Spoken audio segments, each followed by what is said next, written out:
Operation ગંગાજળ હેઠળ રાજ્ય સરકારે ફરી મોટી કાર્યવાહી કરી। આરોગ્ય વિભાગના વધુ 4 અધિકારીઓને ઘર ભેગા કરવામાં આવ્યા। આરોગ્ય વિભાગના વર્ગ 2 ના 4 અધિકારીઓને ફરજ નિવૃત્તિ આપવામાં આવી। દાંતીવાડા આરોગ્ય અધિકારી બિજોલભાઈને ફરજિયાત નિવૃત્તિ આપવામાં આવી તો નડિયાદ તાલુકા આરોગ્ય અધિકારી વિપુલ અમીનને પણ ફરજિયાત નિવૃત્તિ આપવામાં આવી છે। સંખેડા આરોગ્ય કેન્દ્રના મેડિકલ ઓફિસર રાજીવ સૂર્યપ્રસાદને પણ નિવૃત્ત કરાયા છે તો આણંદ જનરલ હોસ્પિટલના મેડિકલ ઓફિસર મયંક ચૌહાણને પણ નિવૃત્ત કરવામાં આવ્યા।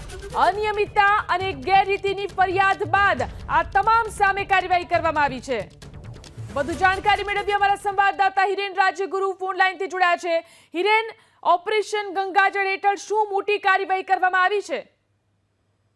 ગુજરાતમાં છેલ્લા ઘણા સમયથી આરોગ્ય વિભાગની અલગ અલગ કચેરીઓ આવેલી છે અને તેની અંદર મોટા પ્રમાણમાં જે મેડિકલ ઓફિસર તરીકે કામ કરી રહ્યા છે તેની સામે ફરિયાદો ઉઠી છે। આ ફરિયાદો આરોગ્ય વિભાગ અને આરોગ્ય સચિવ સુધી પહોંચી છે અને ત્યારબાદ મંત્રી દ્વારા આ તમામ ફરિયાદોની ચકાસણી કરવામાં આવી છે।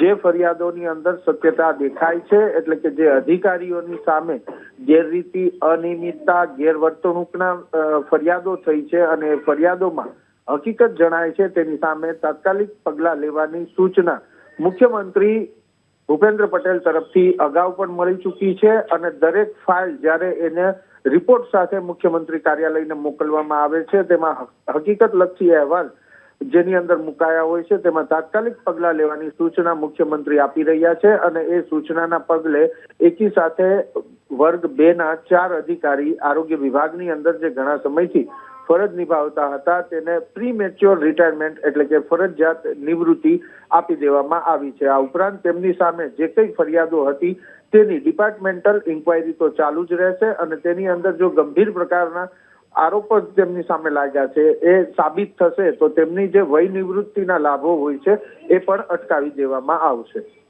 જી આભાર હિરેન તમામ જાણકારી આપવા માટે।